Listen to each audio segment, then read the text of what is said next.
Shalom everyone and welcome back to the Pilgrimage channel. My name is Michelle Denicio and let us continue with our studies in the book of Matthew chapter 27 with the title Like a Lamb He Was Led to the Slaughter, Speaking Only to Serve.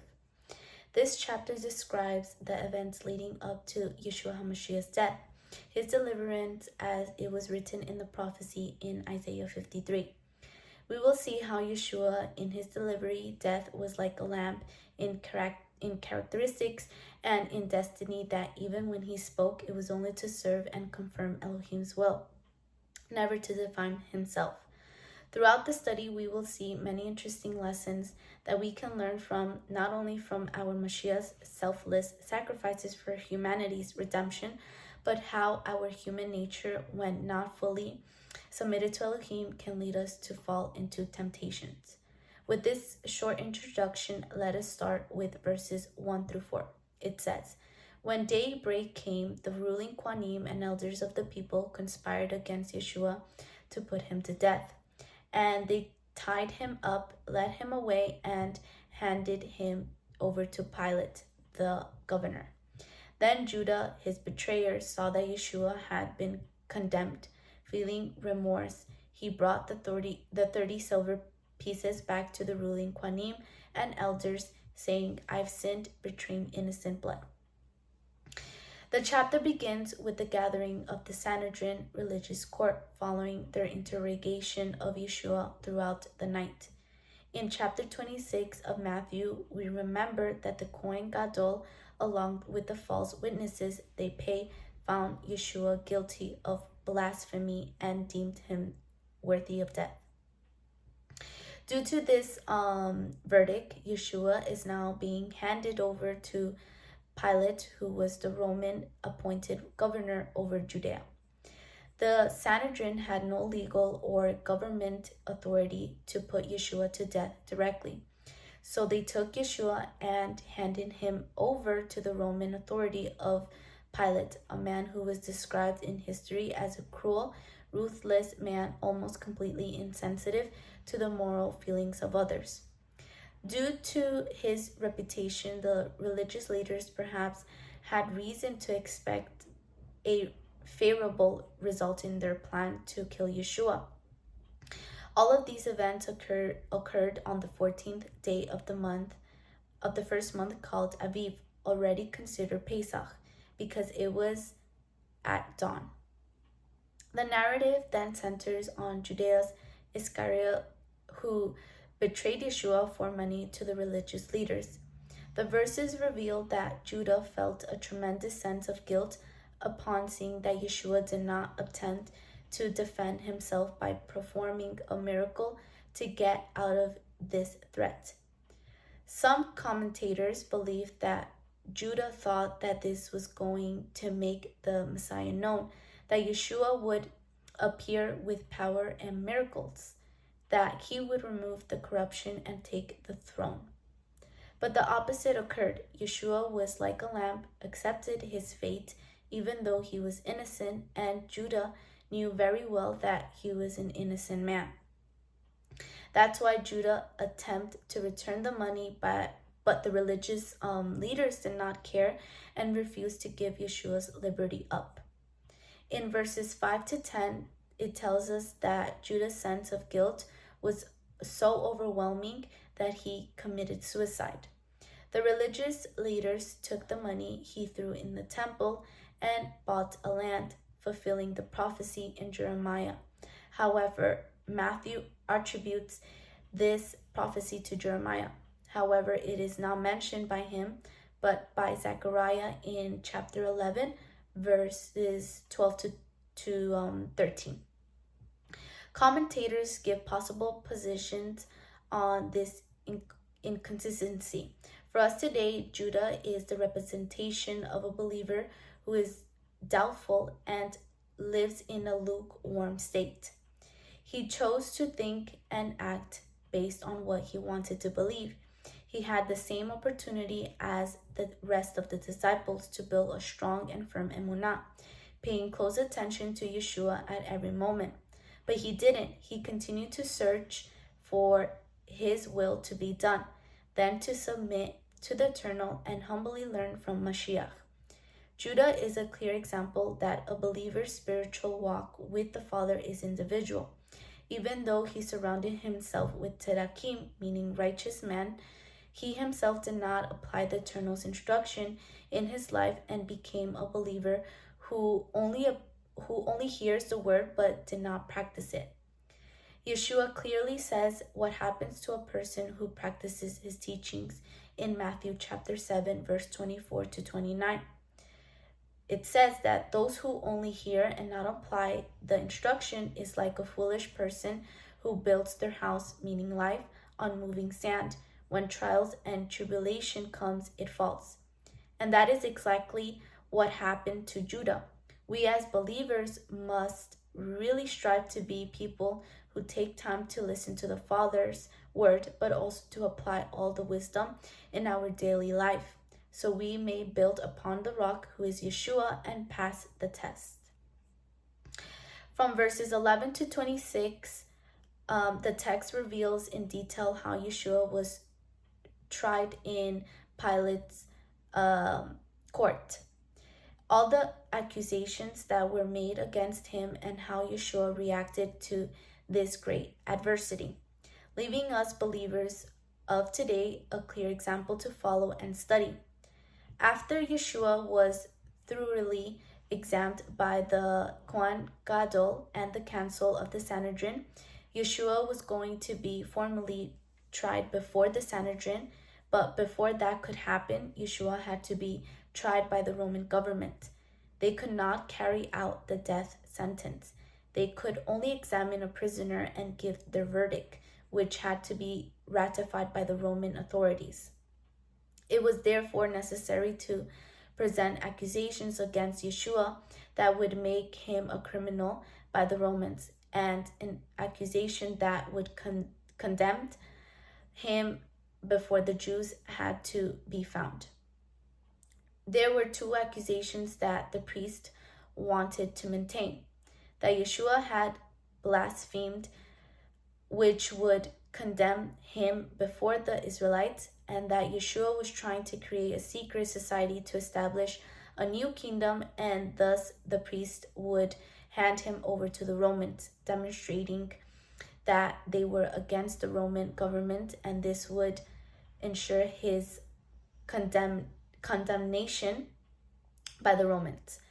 When the rulers brought Yeshua before him, Pilate was prepared to treat the prisoner harshly. Pilate had dealt with all kinds of criminals, but never before had he appeared before a man who bore such humbleness and righteousness in conduct. He saw no trace of guilt nor expression of fear or defiance. He saw an innocent man, not a criminal. Yeshua's appearance made a favorable impression on Pilate. His nature was awakened. In verses 13 to 14, Pilate was amazed that upon hearing all the accusations, Yeshua did not try to defend himself. Pilate asked Yeshua if he was the king. Yeshua said, "You say so." Pilate then knew he was innocent and that the religious leaders were making weak and false accusations. Pilate, being illuminated by the Ruach HaKodesh, knew that Yeshua was being framed and knew Yeshua was telling the truth, so he tried to bring an alternative solution. During the time of the festivities, the Roman government had a tradition with the Israelites in releasing an Israelite prisoner. From verses 15 to 18, Pilate gave the multitude and the religious leaders the opportunity to pick between a violent, ruthless, and obviously dangerous person for society to be released, called Yeshua, Barabbas, or Yeshua, whose charges were nothing in comparison. It was an obvious choice, but they were so darkened and blinded by hatred towards Yeshua, and the only thing they wanted was to kill him. Yeshua Barabbas represents darkness and injustice. By rejecting Yeshua, the light of their souls, they were completely condemned and opted for eternal death. For us today, in Pilate's actions, we as believers can see the struggle between good and evil. we see how the Father revealed in Pilate's soul through the Ruach HaKodesh that Yeshua was in fact innocent and that the leaders were doing all of this because of envy.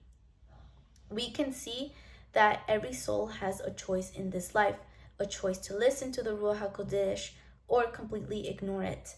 Pilate, although he was a corrupt man, the Eternal gave him the opportunity to do the right thing, even as far as sending a message through his wife. In verse 19, his wife warned Pilate not to sentence Yeshua. His wife had heard of Yeshua and of his works. She had told Pilate some of the wonders performed by the Galilean prophet who healed the sick and raised the dead. So Pilate had the choice to do the right thing. Yeshua was giving him the opportunity to save his life, to recognize him as the Mashiach, and to know that his kingdom was not of this world. However, the Pharisees, scribes, and the Kohen Gadol were determined to get rid of Yeshua. Pilate was not a just judge, but he was determined to do what was right in his job as a prosecutor. Although weak in moral strength, he refused to grant the request initially. He would not condemn Yeshua until a charge was sustained against him. The priests of the Sanhedrin continued to try to find a way.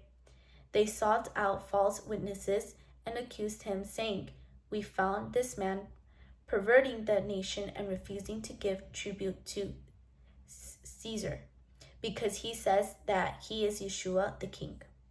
They testified against Yeshua so that Pilate would sentence him to death. But the leaders of Israel could not convince him. However, as much as Pilate wanted to avoid sentencing an innocent man, he succumbed to the pressure of the religious leaders and the multitude when they began chanting to kill Yeshua. At that point, he saw a riot arising and his authority threatened. From verses 24 to 25, Pilate, seeing the crowd's firm decision to kill Yeshua and seeing that their souls were poisoned by hatred and envy, decided to find Yeshua guilty. Pilate literally washes his hand in front of the leaders and the multitude to symbolically show them that he is not guilty of the death of the Messiah. And the crowd confirmed that, in fact, the blame and sin would be on them and their children. Such condemning words that later in the year 70 came true. A great judgment came to the city of Jerusalem with the Roman siege that destroyed the city, the temple, and killed many Israelites. Let us remember that in the prophecy, Yeshua came to be the light of the world, revealing Adonai's will and instruction without man-made rules, without contamination. And it all started by the house Israel, the chosen people. But the leaders of Israel rejected this light and demanded that Yeshua be killed. Something we can learn from this situation is how much the Eternal truly cares for those souls that do not have the instruction in their lives, like Pilate. The Heavenly Father gave Pilate an opportunity to be just, to decide to do the correct thing, but he didn't do anything. He allowed himself to be influenced by the mob and stood aside, especially knowing that Yeshua was innocent. It is important to know, as young believers, that our decisions matter. Even though we abstain from things we know that are not good for our soul, we may still fall into temptation if we are not applying the Eternal's instruction in our day by day. By not applying the word of Elohim, we are automatically choosing to walk in the path of perdition. In James chapter 1, verse 12 tells us, "Blessed is the one who endures testing, because when he has stood the test, he will receive the crown of life, which the Lord promised to those who love him." From verses 27 to 44, after Yeshua was sentenced by Israel's religious leaders to be impaled on the stake, Pilate released Barabbas and ordered that Yeshua be whipped. And so Yeshua was handed over to the Sanhedrin to carry out what they had plotted in their hearts, to kill the only begotten Son of the Father. They were determined to do whatever it took to end Yeshua's life.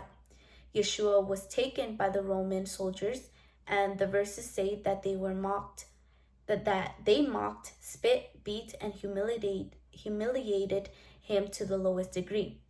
After having mocked him, they took off his robe and placed a scarlet robe around him along with a crown of thorns and led to be crucified. The stake that had been prepared for Barabbas was placed on Yeshua's bruised and bloody shoulders. At the same time, two of Barabbas' companions were also crucified. They were to suffer death at the same time as Yeshua. The weight of the wood was too heavy for Yeshua in his weak condition and physical pain, since he had only eaten at the Passover meal that had taken place earlier on that day with his disciples. In the Garden of Gethsemane, Yeshua had faced the conflict with satanic agents. He had endured the anguish of betrayal and seen his disciples abandon him and flee.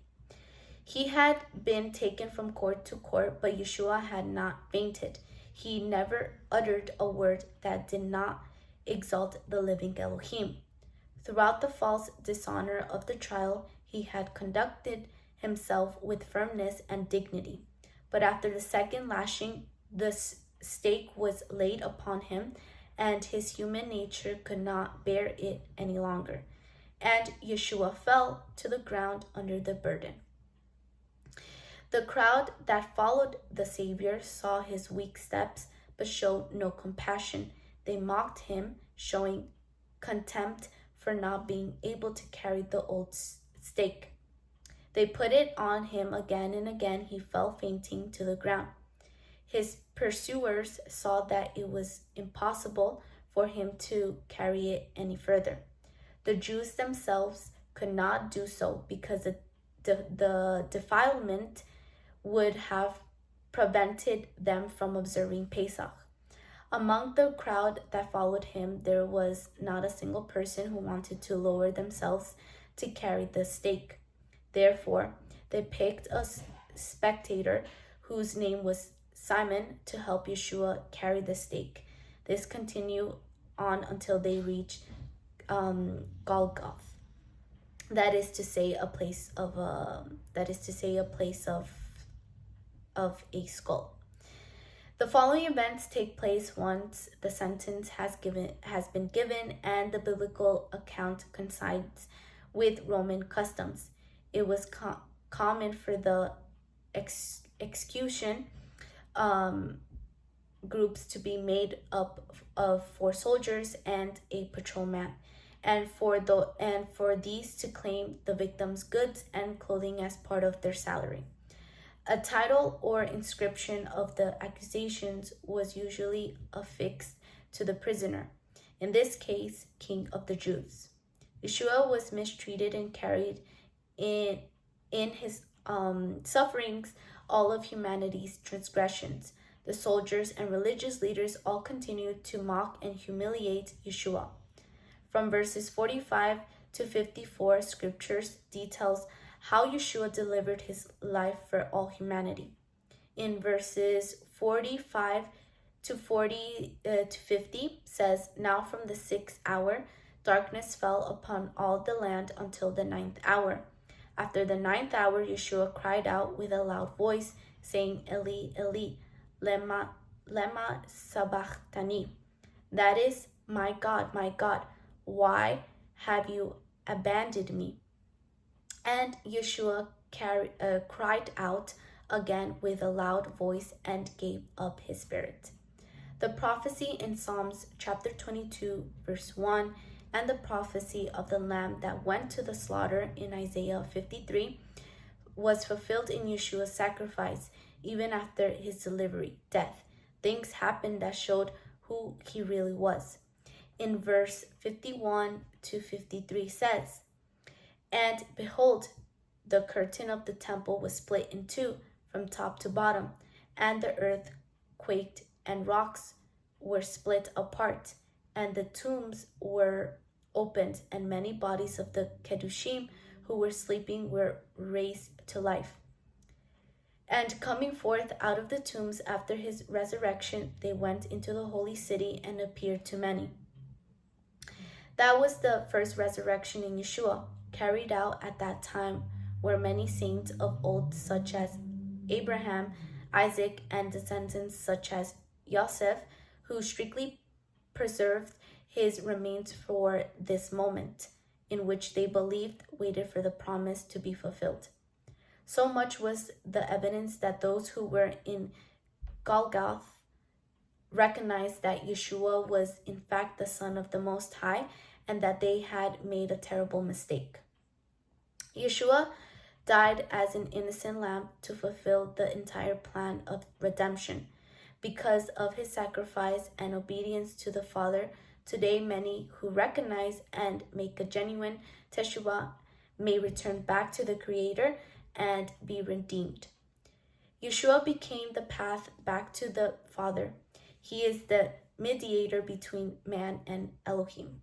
Because of his sacrifice, we may partake of the promises given to Israel of eternity.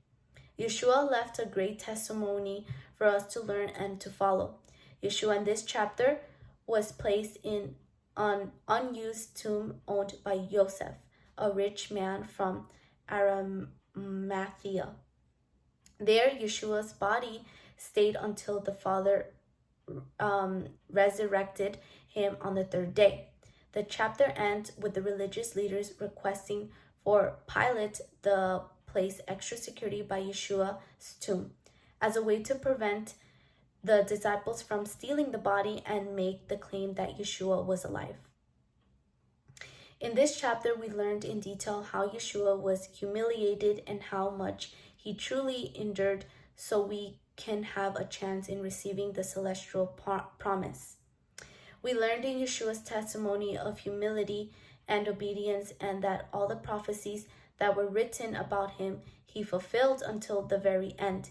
In Acts chapter 9, verse 15 to 28, Shaul explains clearly how Yeshua's delivery redeems souls that do teshuvah.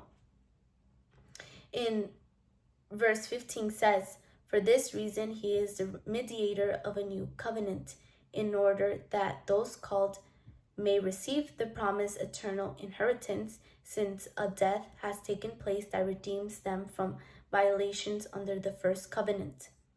Now, as believers, our work is to believe Yeshua with no doubt, practicing all the instructions of Elohim that we learn so we may partake of this great blessing.